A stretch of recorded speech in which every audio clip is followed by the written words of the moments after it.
Greetings, Safety Summit participants. This presentation is Dave Johnson. Those of you in the safety world would be hard pressed not to come across Dave Johnson's name sometime over the last 2 decades, where he has been the chief editor of the Industrial Safety and Hygiene News magazine. And if you're in the safety profession, you haven't come across that rag, I tell you what, you're missing out on some really good writing, really good editing. Dave jumped into my world when he kind of reached out and said, "Hey, do you want to write some columns for?" And it was a lofty goal of mine because Scott Geller, my mentor, had been writing monthly, I think, articles for IHSN for many years, and decades. Kind of aspired to do that, and then I started seeing the other names, James Lehman and others who contributed, and next thing I know, I'm part of this group of, I don't know, like 60. How many like experts and safety professionals that Dave assembled over the years? And so in the little process, little madness behind Dave's process is before he'd write an article, before he'd write an editorial article, he'd send us a question. What do you think about this and that? Right.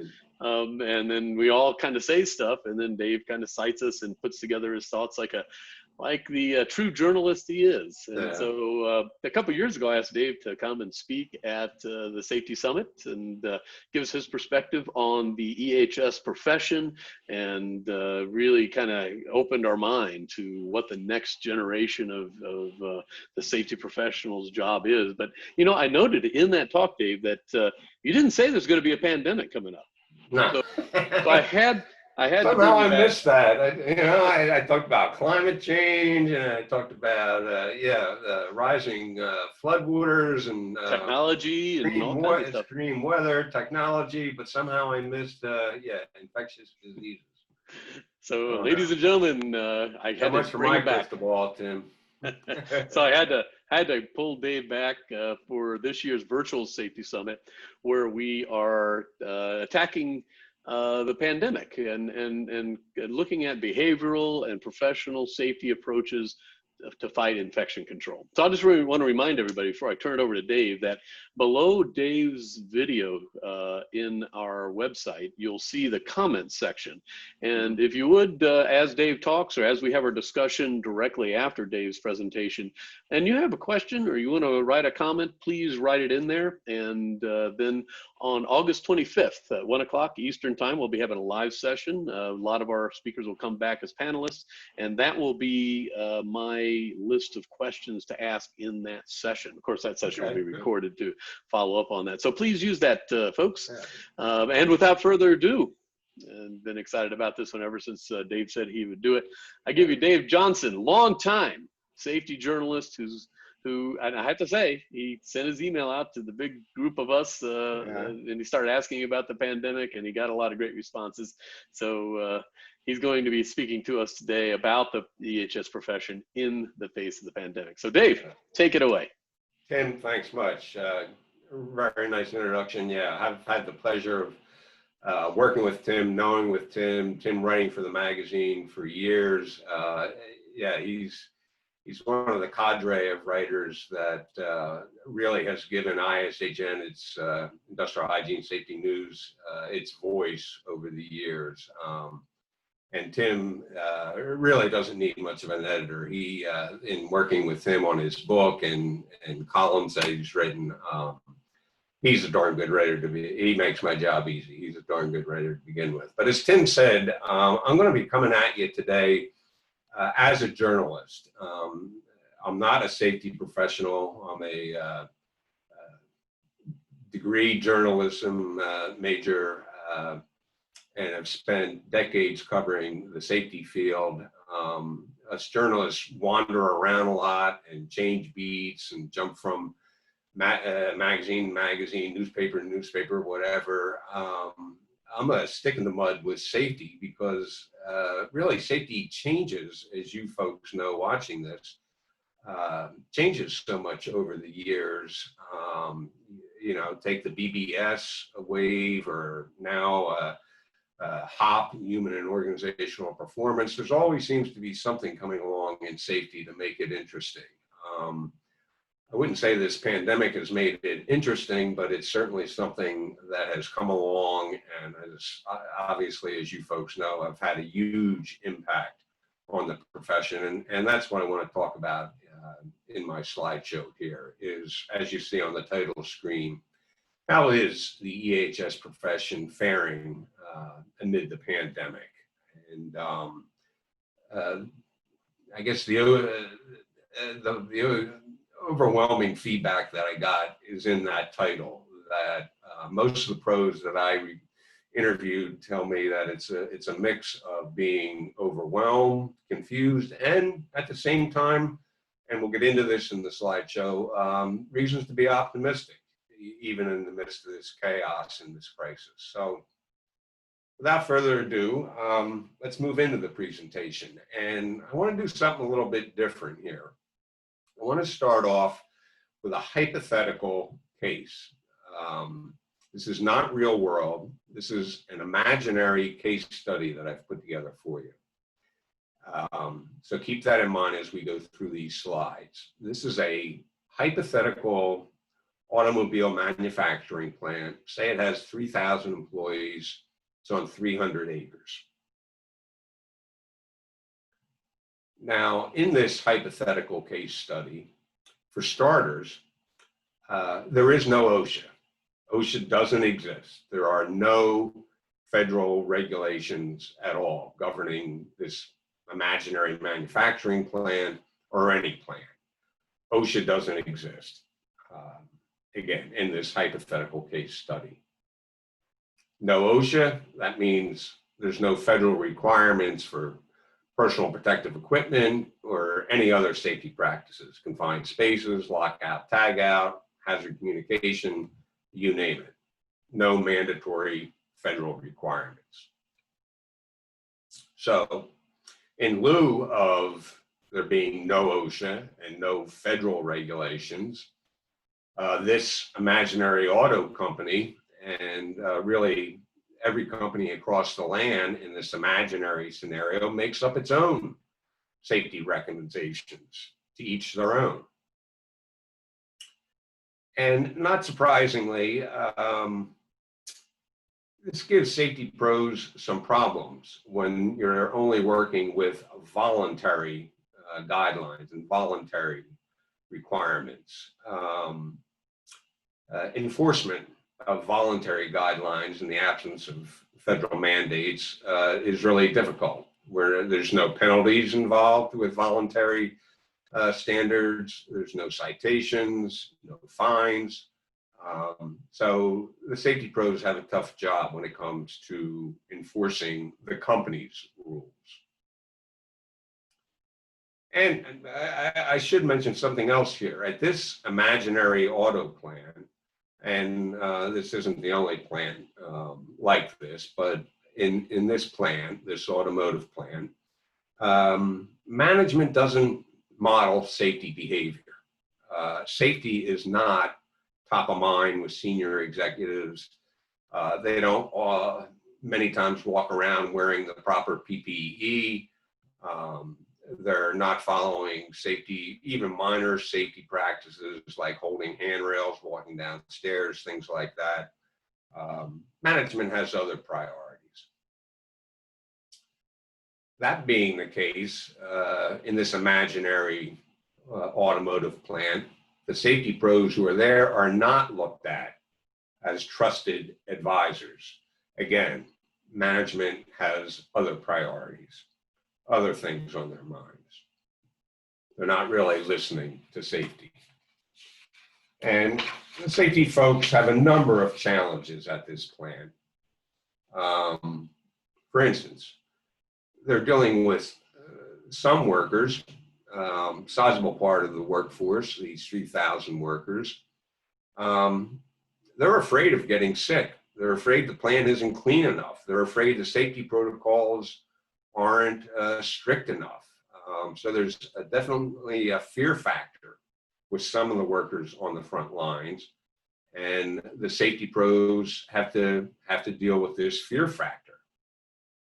But on the other hand, there's another sizable group of the workforce population that has a 300 or 180-degree different attitude about it.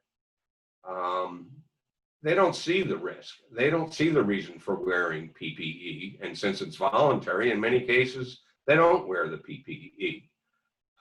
They believe the risks are overblown, and they're really not worried about the risks.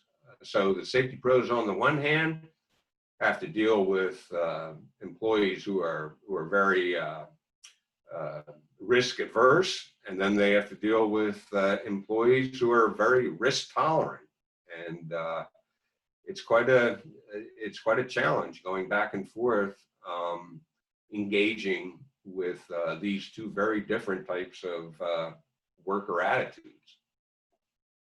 There's another issue that safety pros at this imaginary plant deal with, which is each department in the automotive plant. And as you can imagine, in an automotive manufacturing plant, there are many departments. Well, each of these departments has decided to come up with their own safety guidelines, recommendations, requirements, again, not mandatory. So you have the welding shop, the paint shop, the stockyard, the loading dock. They all have their own safety guidelines. There is no uniformity throughout the company. You could call this a quite fragmented safety culture if you want. And safety pros have piles of guidelines on their desks from these different departments. And as you go from one department to another, the guidelines may change. Protocols may change. You may need to wear PPE in one department. You may not need to wear it in another. It varies depending on what each department has decided is best for itself. So is it really, given this kind of fragmentation of safety guidelines, is it any wonder that pros tell me in interviews that they're overwhelmed and confused by the guidelines, the variety of guidelines, and how often the guidelines change. And remember, without the force of OSHA, the mandates of OSHA, safety pros are going to have difficulty enforcing voluntary guidelines. They can't really discipline, they can't fine, they can't penalize employees. All they can do is use their powers of persuasion to try to encourage compliance. But it's difficult when compliance is largely on a voluntary basis. As I mentioned earlier, these guidelines keep changing on a weekly, sometimes a couple of times a week basis, as new information comes out, and safety pros are struggling to keep up with all the changes, never-ending changes, it seems like. So there's a challenge that safety pros at this imaginary face, which is they have a lot of questions, but there's not a lot of answers, not a lot of hard answers. In this plan, there's no great and powerful Oz they can go to lay down the law and say this is the way it is. There's no single safety knowledge bank or authority. Again, OSHA's out of the picture in this imaginary scenario. And so without any kind of centralized safety authority and safety resource bank, safety pros, again, are left with a lot of times a lot of questions, and it's hard finding answers. And one of the problems is there can be a variety of answers to the same question because of the fragmented safety rules. So we have a situation where pros are definitely caught in the middle. On the one hand, as I've said, they have to respond to employee complaints, fears. plant's not clean enough, safety practices aren't strict enough, we're worried about this. And then on the other hand, they also deal with workers who are kind of angry and resistant and non-compliant to the idea of following safety rules, safety protocols, wearing PPE. They don't see the risk. In fact, some of them feel like PPE is an oppression. It's taking away their freedom of rights, and they can get vocal about it. And safety pros have to deal with these non-compliance issues as well. Another thing to consider at this imaginary auto plant, and it's the case with a lot of plants, management wants this plant operating at full throttle. There's a lot of business to be made up for, a lot of lost revenue to be made up for. So the word coming down from the C-suite is the push is on. Let's get cars out the door as quickly as we can, full throttle, full speed ahead. But again, safety pros are caught in the middle, because when they listen to the health scientists, the public health people, they're getting a different message. The public health scientists, you can see here on the screen, are saying, wait a minute, it's not a matter of reopening as fast as you can and pushing product out the door as fast as you can. There are hazards with that. And the public health experts and scientists are saying, slow down, if anything. Go slow, be cautious, modify your behavior, wear your PPE, keep your social distancing, keep your hand hygiene habits good. So again, safety pros are caught in the middle. On the one hand, a lot of management, a lot of businesses want to make up for lost time and are pushing production hard. On the other hand, you have the health people who are saying, slow down, let's be cautious about this. So again, is it any wonder safety pros are stressed out, overworked, and tired? It's one other thing I'd like to talk about when it comes to the position safety pros are in right now with the pandemic, and could be at this imaginary plant, and it could be in reality. As you guys know, watching this and listening to this, safety is all about people. It's about engaging people, coaching people, getting out from behind the desk, the computer, getting out of the office, walking the floor, being there. It's so important in safety to be there, making observations, doing your audits, walking up, just engaging and talking with employees. What's going on? Where's the next accident going to happen, you think, or the next incident? But what happens when you're working remotely, like many safety pros are? Many safety pros in non-essential businesses are working from home. And they're working through Zoom meetings like we're doing here.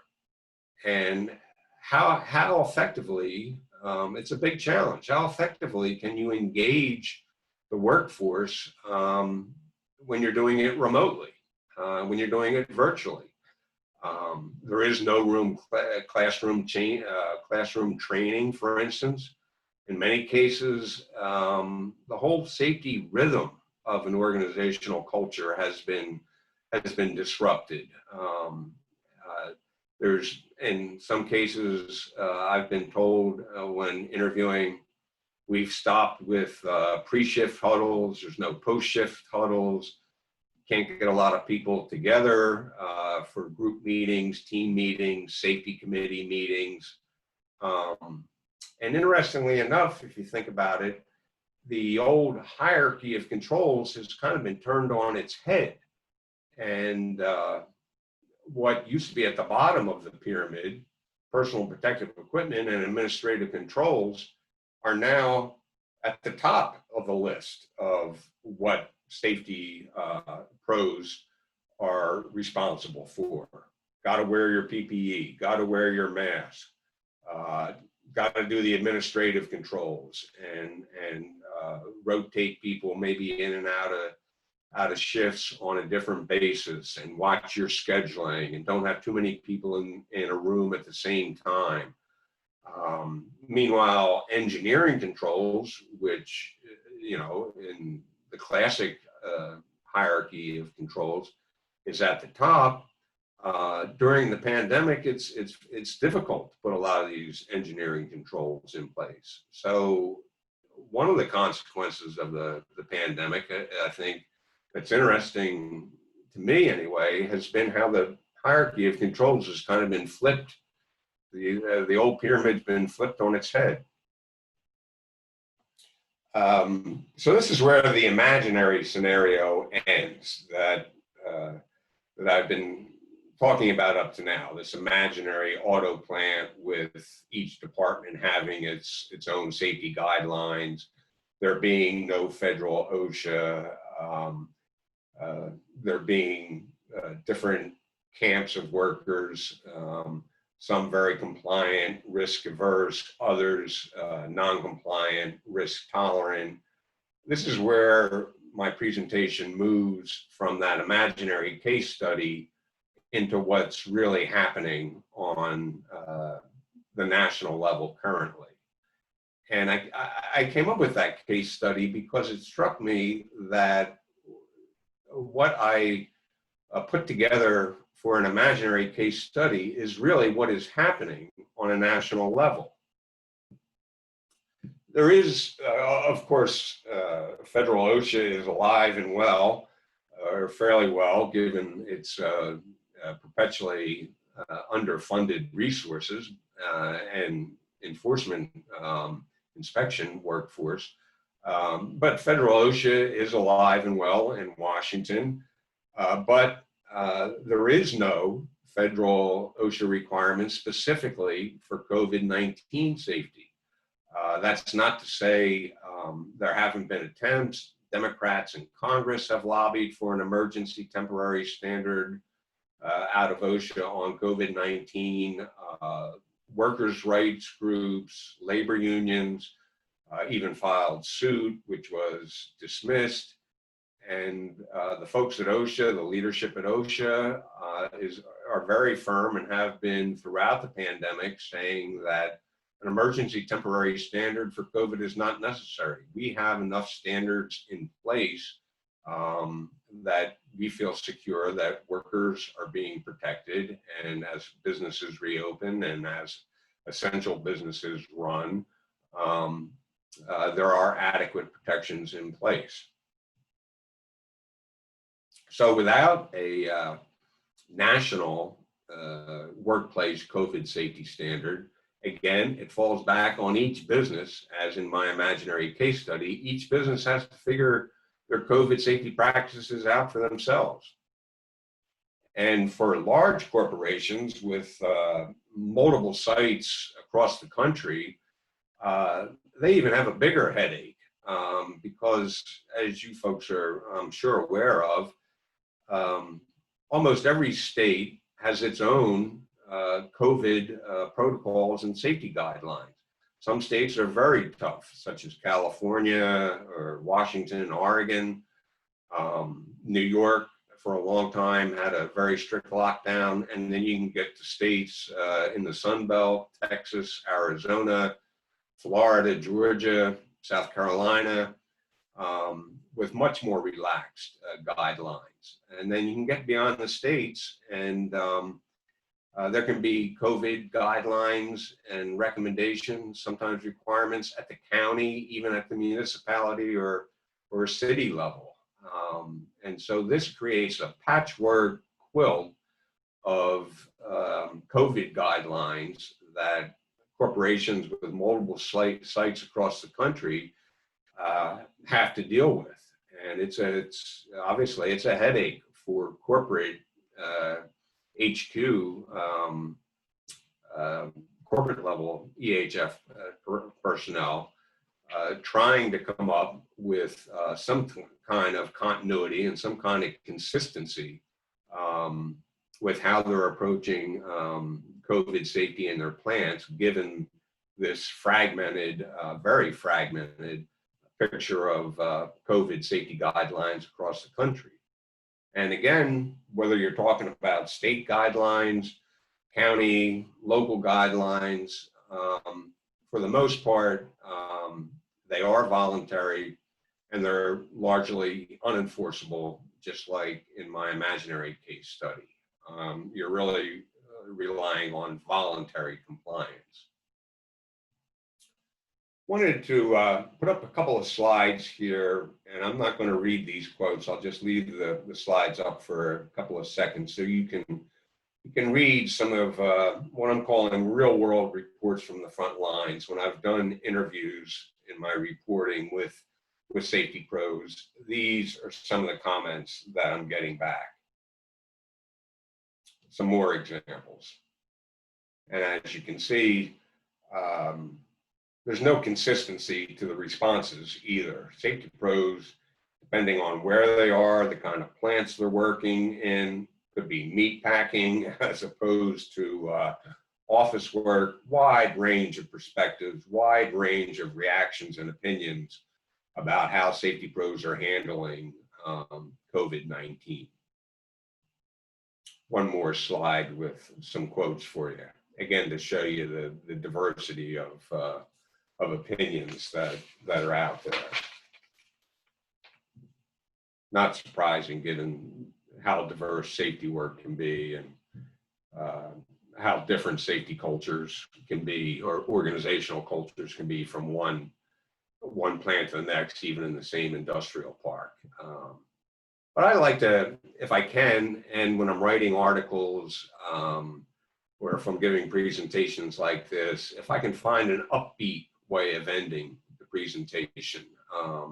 Certainly, there's been enough negative news, downbeat news in the last 4 months, globally, as well as in this country, and I'm sure probably in your state, and maybe even closer to home with you. A lot of negative news. So I wanted to look for the silver lining in this crisis, and it's there, I think.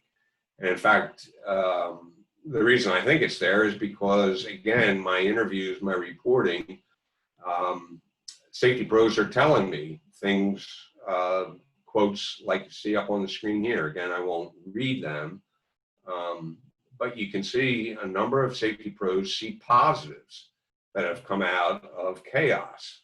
And it reminds me of the saying, sometimes the worst things that happen to you end up being the best things that happen to you. It's ironic, but it does happen. And I think you can see in these quotes, some of the positives are that, it's also, it's often been a criticism of safety that it works in a silo. It's not part of the mainstream of business operations. But because of COVID, I think you're seeing, as these quotes point out, collaboration between EHS pros and the medical side, safety and human resources, safety and legal, safety and operations. The pandemic, the crisis is forcing closer collaboration within these organizational cultures than there's been in many cases in the past. That's a positive. And I think one thing that I wanted to bring out is, well, this quote up on the screen here kind of sums up the positive. Certainly every safety professional is not going to be working for a company like this gentleman does, or women would. But this man sees a lot of positive change in his company's culture. Leaders talking about safety now in their daily briefs. Safety is part of the agenda of the C-suite meetings, Zoom meetings, go-to-meetings, however virtual meetings are being held. And as this fellow says, leaders realize, because of the pandemic and the grave health threats, that people are the most valuable assets. And if they're in danger, if they can't work, there's really not a business. There's no profit. There's no future. I think the key is going to be to make this stick. The silver lining, the positives that this safety pro talks about, that other safety pros in the previous slide were talking about, that closer collaboration, safety being more top of mind with management. I can tell you that the safety societies, the safety professions like the National Safety Council, American Society of Safety Professionals, American Industrial Hygiene Association, they too are collaborating more and probably working more closely than they ever have. And their aim is to take the best that has come out of a terrible situation with COVID and make it sustainable, make it stick, make the credibility, the leverage, just kind of the expertise that safety people are showing top management that maybe management wasn't aware of before, and taking safety to this higher level and keeping it there. And the associations are working very hard and working together collaboratively to make sure the positives that come out of this terrible situation, make sure they stick, and make sure this kind of tipping point they talk about that safety is at goes in this positive direction and stays there. And the gains that safety has made at a terrible cost, it must be said, but the gains in their credibility, in their status within their companies, sustain that for the future. And I think there's a lot of reasons to be optimistic that that's going to happen, Tim. And with that, that's my report from the field, sir. Hey, really appreciate it, Dave. It gave me a lot of things to think about in that last point, that the safety professionals now are the ones being called upon to kind of save the hides of companies that having to deal with this unprecedented event in our business history and our society's history. So, before we get into the conversation, I do want to point out what Dave has here on his slide. Dave has been a writer all his life. Some of those books out there that you might be reading from safety experts, Dave probably had a little sneaky hand in there. It certainly has shaped my book as the noted editor acknowledged in the book, the dysfunctional practices. He's a big piece behind that, a big piece behind anything I do in the future. If you're out there, you're thinking, hey, I got a book that, or a piece of wisdom that I want to get out there. Just don't have the practice of writing. Well, Dave's there for you. He can help you as he's helped me shape the dissemination of what we're trying to get out there. And you can go to the Dave's website as well. He has his own blog, and you can continue to see his stuff in IHSN. But I asked him if he'd put some stuff on my blog on Safety Doc, and the man gives me 2 things a week. He can't stop writing. So you want a plethora of good stuff to see. Writer's the writer, Tim. What can you say? Writer's the writer. So Dave, you brought up a number of really interesting things that I want to kind of dive down into. Yeah. And what occurred to me as you're going through your case study and started talking about what I think as you went through it, we kind of got the idea, like we might have spent the last number of decades maturing our safety cultures, in the traditional sense that's been published time and time again, kind of going from dependent on the company to independent, interdependent, and probably more germane, bringing in professionals that know what they're doing, building safety management systems, and over your career, you have certainly seen the profession of safety, the application of systems, and simply just the cultures, the knowledge, skills, and ability of other people in the companies, the engagement of employees. You've documented that trend over the last decades. But it's almost as if with this novel coronavirus, the way you're describing it, it's kind of like we're being rewound. Yeah. In the context of infection control, almost back to the beginning. Do you agree with that? Are some companies doing it better than others? I guess the question here is, if that's the case, do companies that have really done the journey of maturing their safety culture, maturing their systems in a better position now than companies that were still kind of early on to, even though they got kind of thrown back decades, to hurry up and apply what they've already known to infection control? I would say definitely, Tim. Yeah, to me, there's always been two orbits in the safety universe. One orbit is inhabited by the best-in-class companies. For the most part, they're the Fortune 500 or Fortune 50 companies who've long invested resources, staffing, headcounts, money in environmental safety and health. I got to say, though, I have interviewed some smaller companies, family-run companies, who have excellent cultures because they're small and because it's very easy to work the floor. And if there's only 20 people in the shop, you know everybody.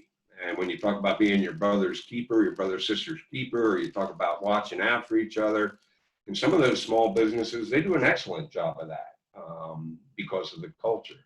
But anyway, so that's one orbit. The other orbit is, as you say, definitely the less mature companies when it comes to safety and health.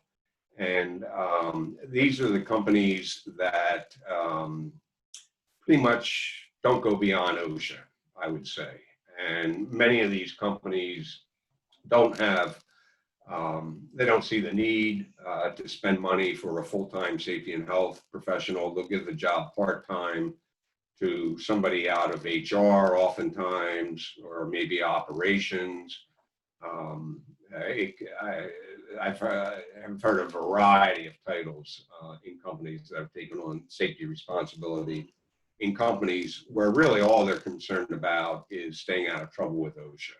And even the people at OSHA will tell you that when they set the standards going back 50 years, the idea was this is a floor. What OSHA is doing is just setting the floor, and these standards are the foundation. And the hope of OSHA leadership over the years has been that companies will build on the foundation that OSHA has laid down. And again, the best-in-class companies have done that definitely and have taken it much further. Then there's that second category of companies that are very happy just kind of staying on the floor level and just doing what they have to do to stay out of trouble. And then you got everything in between. And you got and you talked about a very real throttle, or putting both the throttle down on, hey, we got this infection. And you mentioned the variance perhaps across companies, across industries, of how much we're attending to that. And that dynamic being one that maybe some companies are starting to come in contact with as their infection rates increase within their company. They have to downsize their operations. They have to maybe even shut down, as some companies that I know have had to do, as their infection rates. And then so you got that dynamic. We have to bring the safety people and things to the table to solve this problem at the same time as hey, we're in an economic crisis, and we had to shut down mandatory, and we're slow to get back started. And here we are looking at some of our bills due and trying to get full employment, and then putting that throttle down. And I think that dynamic is not a luxury, but I don't think any companies actually have a luxury out there. Each of them have to navigate that, and it's a balance, I think.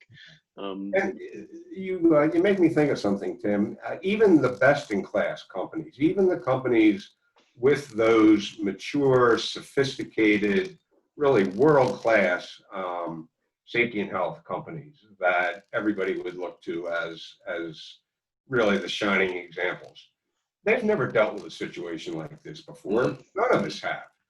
And so even the companies with, the smartest EHS executive level departments, they haven't been faced with having to reopen buildings before. They haven't been faced with having to test employees or what kind of testing strategy are we going to come up with? What kind of strategy we're going to come up with to reopen the plant? How are we going to keep it clean? How are we going to handle social distancing? How are we going to handle high traffic areas, restrooms, even down to things like how often do I got to clean my emergency eye wash fountains and my emergency showers? What do I do about signage?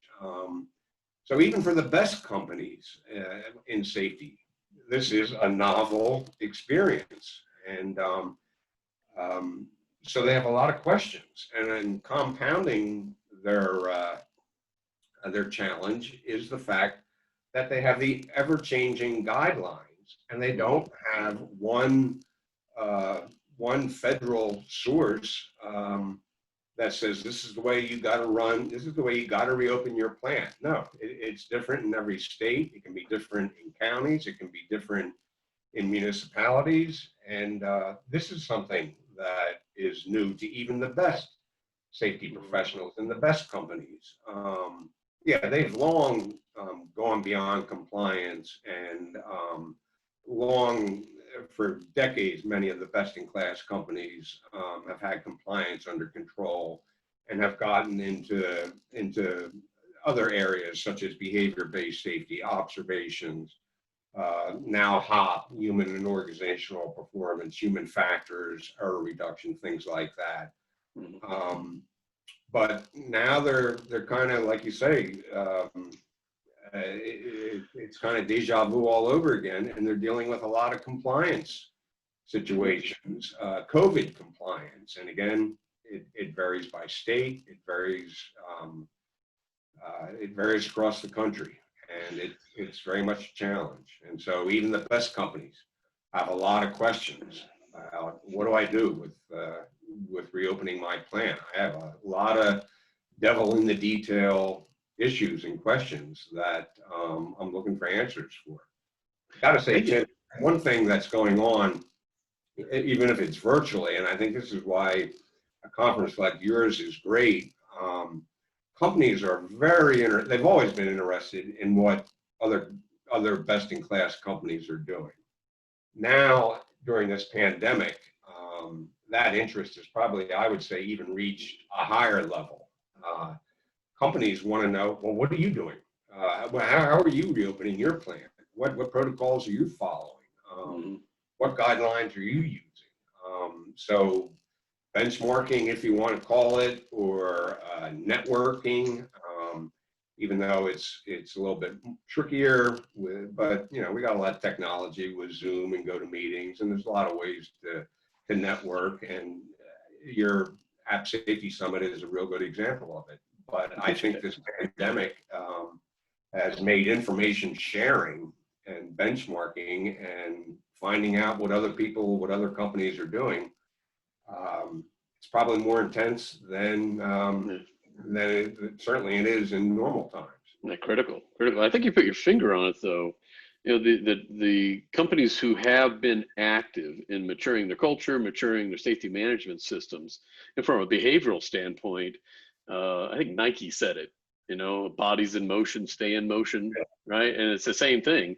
Although, worker behaviors, we talk about shaping their on-task behaviors, and once they kind of get fluent in it, they're going and they'll find other ways of being safe. Well, the same thing with managers, same thing with safety professionals. I think the ones that were active in continuously solving problems and working with their, like you mentioned, operations, engineering, HR, and addressing problems beyond compliance are probably the ones in the best situation. And case in point, one of our speakers is Allie Parker, who comes from Costain, one of the accredited sites in the Cambridge Center accreditation process, which I'm a part of. The reason I reached out to them is because I knew they had an active, in this case, behavioral program where they have a team of behavior experts, like 12 of them. And they became such an important asset as the company went into their projects company, construction based. They went into this pandemic, and I just did the pre-recording with him. He's recording next week. But some of the insights that just came from that active problem-solving notion are the kinds that they are freely sharing and with their supply chain, with us. And you know, that can be contrasted with the folks I reach out to, and they say stuff like, "I'm learning a lot about our employees and what they're willing to do and not willing to do." But you know, final point on this before I ask my next question is, you did mention at the end of your talk that the national organizations, international organizations, ASSP, National Safety Council, and then you're kind of going to the national organizations are in a really unique position now. They're all about dissemination. Oh, It yeah. can kind of be turfy and you know, cool kids on the blockish kind of stuff as we talk privately. Yeah, sure. But they are in a unique position to gather and disseminate these best practices, you know, beyond the experts, beyond the consultants, and really reaching out and finding those little nuggets, those little tidbits of information. I hope that happens. I really do. Yeah. I think there's a decent chance that it's going to happen, certainly to some degree, Tim, because, you know, I've been watching and working with these associations, and have known a number of folks leading these associations for a long time. And I got to say, the turfy issues that you talked about were, to me, very much more evident, say, 20 or 30 years ago than today. And I think one of the reasons that the associations are a little less protective of their turf, to be brutally honest, and there could be differences of opinion about this, but the association's turf, in many cases, have shrunk. Their membership has shrunk. Like any business, their revenues aren't the same necessarily as they were 20 or 30 years ago. And so what does any business do when you're faced with that kind of challenge? It's not really time to circle the wagons. It's time to reach out and partner with other associations who are facing similar problems, similar challenges, whether it's with trade shows or whether it's with distance learning. There's a lot of ways that these associations can overcome some of the turf issues that were there in the past. In fact, ASSP and AIHA, just within the last couple of weeks, sent out a press release, have signed a memorandum of understanding, and they're going to work together on government affairs, on lobbying issues, I think on some education issues. So that's an example, I think, of why there is promise that these associations working together are going to be able to accomplish some things. Yeah, I want to return to kind of the future speak of safety here in a minute, but let's pivot to one more item that I wanted to definitely get to, and it's been a common theme in a lot of these presentations. We talked about variance maybe across companies in their approach to mitigating and the infection possibilities of COVID. But you also mentioned, and it's quite a frequent discussion that we've been having in these forums, of variance in your workforce. Right, you're gonna have the ones that are you may call them germphobes, or they may just jump on the wagon, and maybe for various reasons, elderly parents at home having a sickness in the past, they're going to be quick adopters, right? And then you got a big mass of folks in the middle that get it, and they probably want to do it, and they need to be shaped, and different programming from signage to behavioral program and otherwise, you know, are looking kind of shrink that group into, you know, kind of going up the stream. But then you got the group of holdouts, I guess is the best way of describing it. And for whatever reasons, philosophical experience or otherwise, they're holding out, and they can be quite vocal. They can be quite vocal. So you mentioned a couple of things in terms of like, you know, OSHA this is something I saw on my Facebook feed as you know, somebody who takes human suffering very personally, and then, you know, interacting with some folks I went to high school with in a rural setting who may be more vocal, at least in my feeds, than others about maybe masks or a piece of evil in this pandemic. And I remember seeing an actual post that quoted OSHA OSHA requirements about masks do not block off this particulate, so blah, blah, blah, blah. And I was thinking, well, OSHA was being very technical there around aerosols and things like that. They weren't speaking to the pandemic, but in the same mindset, or the same, moment, I was thinking, we're about 3 months into this pandemic, and why hasn't OSHA done something? And I get your point just right there, that OSHA had not addressed this formally, right? And therefore their website promotes maybe some skepticism against mask usage. And that comes to the safety professional having to have a conversation with this person who posted, who I'm sure is gainfully employed. And then it becomes an argument. And that's the last place the professional wants to be, in the argument. They'd rather engage. And I think that's part of what we're exploring as we have these conversations about, all right, so how does the safety professional then navigate that engagement with this group of people? And, and again, you're not going to force people to do anything, and there are going to be some folks that are going to continue to hold out. You just don't want the curve of everybody else going in that direction versus the others as the opinion leaders get their say.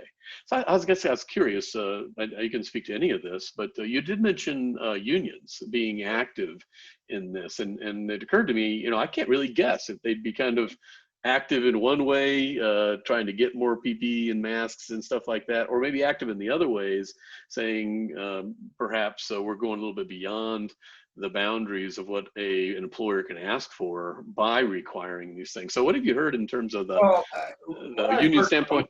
Yeah, from what I've heard from the labor side is, labor has always believed in the hierarchy of controls. So they've never been big on PPE. They've always wanted engineering controls. And they have fought many battles with the business community, the Chamber of Commerce, National Association of Manufacturers, all kinds of business groups over the decades, over the cost of engineering controls. And, the argument's often been made, engineering controls aren't feasible, or they're economically not feasible, or technically not feasible, so we got to use PPEs. So I think when it comes to COVID, the unions and the labor rights people that I've talked to or I've read about aren't pushing for PPE. They have two concerns with OSHA, which is one, OSHA isn't doing enough inspections, and there's been thousands and thousands of workers' complaints that have been called into OSHA area offices. And OSHA doesn't have the manpower, and really never has had the manpower, but particularly now in this crisis situation, they're handling almost all these complaints, Tim, by the phone. Well, the unions and the labor folks they don't think that's the solution. The second thing is, the unions aren't as concerned about equipment and PPE as they are standards, and they believe that if OSHA had set an emergency temporary standard on COVID-19 safety protocols, that would have gone a long way to just doing really what a number of safety pros have told me, Tim. It's a complicated situation, but on the other hand, it's not. If you just do a couple of basic things, if you do wear the mask, if you do keep the social distance, if you do wash your hands a lot, if you do keep, the plant surfaces clean, and you do disinfect regularly, and you have good ventilation, say, that's going to go a long way to solving a lot of the reopening problems. And if you've been able to take those basics and embed them in an emergency temporary standard, then all businesses would have been able to follow the same set of rules. Didn't happen, so OSHA was very upset about that. There was another thought, Tim, that came to mind, you talking, when it comes to, let's leave OSHA aside for a moment and just talk about the organizational cultures. And you talk about the different levels of cultures and levels of safety sophistication. If you look at the news and you look at where the types of industries that have had probably the most safety complaints lodged, the most news stories and bad publicity written about them, they are industries that traditionally have not been strong on safety. I don't want to pick on, but I will, I guess, pick on the meat packing, the food processing industry. Some of the biggest fines in OSHA's history, this is long before COVID, going back decades, multi-million-dollar, some of the biggest fines in OSHA history have been against meat packing plants. And I understand the challenges in food processing and meat packing and the speed of the line and the difficulty in keeping social distancing and just the speed of the line and the pressure to keep the line moving. So I don't want to be unfair to the meatpacking industry. But when you look at some of these industries that are now having problems with COVID and complaints and bad publicity, they're industries that historically have had problems with safety issues. You could take public transportation as another example. A lot of municipal public transit systems have not had good safety systems over the years. So it gets back, I think, to what you were talking about, maturity. And the industries, say the chemical industry or some of the heavy manufacturing industries that have had good safety programs, mature safety programs for decades, they're not the ones you're hearing in the news about, really. Not now in COVID, yeah. Chemical industry had problems with Deepwater Horizon. All industries will have those catastrophic events. But really the industries with the mature safety programs, certainly the chemical industry has had mature safety programs for decades. They're not the ones in the news. The ones in the news that are running into reputational problems and negative publicity and kind of brand reputation hits are the industries that in a lot of cases haven't been strong in safety over the decades. So let's talk about the, yeah, it is interesting with this hierarchy of controls. I'd never really thought about it until you brought it up. You know, the last line of defense is now the first. Right? But you ended with kind of the future, you know, the good news, the silver lining, where, you know, the safety professionals now working with the health profession, the nurses, medical support in the area, HR, engineering and the like, and you know, I think as you have kind of the last line of defense now prominent, it would be interesting as this pandemic continues. You know, what type of processes can they now start putting in place beyond PPE and cleaning that may help people's immune systems or help them think through their home life or who knows? I guess it's out there. But I want to kind of step past the pandemic. Please, let's step past the pandemic at least one point. And let's talk about how the safety profession, the EHS in general, you know, even the health profession, is going to be affected and changed by this. I see this as a sea change in our society, as well as the preference. Could be a sea change. You could describe it as a sea change. Over all the years I've covered safety and health, Tim, the emphasis has been first and foremost on safety, and health has always been secondary. One of the reasons health has been secondary is because when you have an incident, somebody, you know, loses a finger, loses an arm, God forbid, has some kind of serious injury or fatality, it's usually safety related. Health related issues, diseases, for the most part, are cumulative. Even ergonomics, which is defined as a health disorder, not a safety disorder, is cumulative trauma. It takes years of most. Yeah, somebody can throw their back out just lifting in one lift, but for the most part, ergonomics is an example of a health issue that is cumulative. And certainly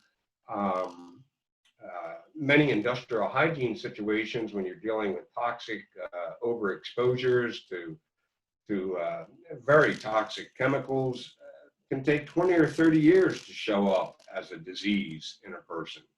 And so when you have that kind of lag factor, that's hurt health. That's hurt the health side of safety and health.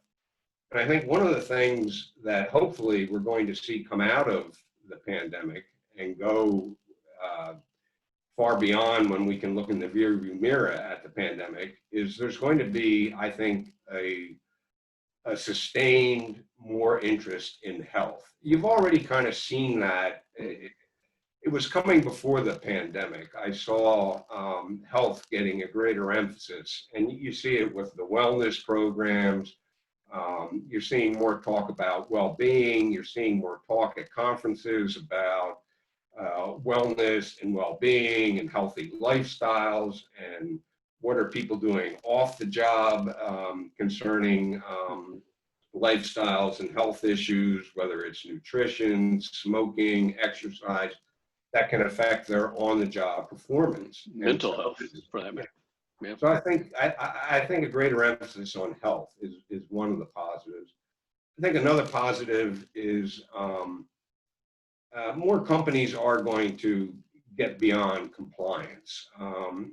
Everybody watching this, attending your summit virtually, knows that OSHA swings back and forth. The pendulum swings depending on who's in the White House, who controls Congress. Let's face it, if this pandemic had happened 5 years ago when David Michaels was running OSHA and a much more aggressive OSHA, you probably would have seen OSHA come out with an emergency temporary standard. In almost any Republican administration, you're going to see a deregulatory emphasis. It goes all the way back to Ronald Reagan when I first started writing about the politics of safety and health. But I think in the future, especially younger professionals I see coming into the field, and they haven't, unlike the baby boomer safety professionals, they haven't been raised on OSHA. Their careers have not been shaped by OSHA. And so I think they're much more open to behavioral science and behavioral issues, the whole psychological component, which you've written so much about from my magazine and your book. They're much more interested in the psychology of safety. And now they're interested in human and organizational issues, cultural issues, human factors, error reduction. None of this has to do with OSHA. If you went to the OSHA site and you look at their A to Z index and you look up HOP, you won't find anything on HOP. You'll find little on behavioral science. You'll find little on error reduction. Slowly but surely, yes, OSHA is moving in those directions. But I see the younger generations of professionals being much more interested in these issues, in using these tools, whether it's psychology, health tools, health diagnostic tools, health apps, wellness, things that don't have to do with compliance, but definitely can be used to improve overall safety and health performance. And absolutely, I think the demographic shift that the profession is going to see in the near future, in the next 5 years or so, as the baby boomers continue to exit and the younger generations assume more leadership roles. I think you're going to see this shift to more non-compliance, non-standards oriented safety and health solutions. You're right there, brother. Yeah. Right there. Well, I tell you, Cambridge Institute and behavioral science and psychology, you're there. Well, as it happens, Dave will write about it. So stay tuned. Another decade, we'll revisit this and see what happened and see if we're even close. But hey, Dave, I really appreciate your time as always. You're very generous to the summit, to our field, and just got to keep up the good work. And as you start out on your own and start your own blogging and continue writing, it is a source of inspiration and dissemination. As you are probably one of the folks who have their finger on the pulse of the safety profession. So thanks for being with us today, Dave. And it works both ways. I get my inspiration from experts like you, Scott Geller, who's been motivated his whole career to make a difference, and then just all the safety professionals that I talk to. The passion that they have for this is just very inspiring. It is, isn't it? Well, thanks, Dave. Appreciate it. Thanks.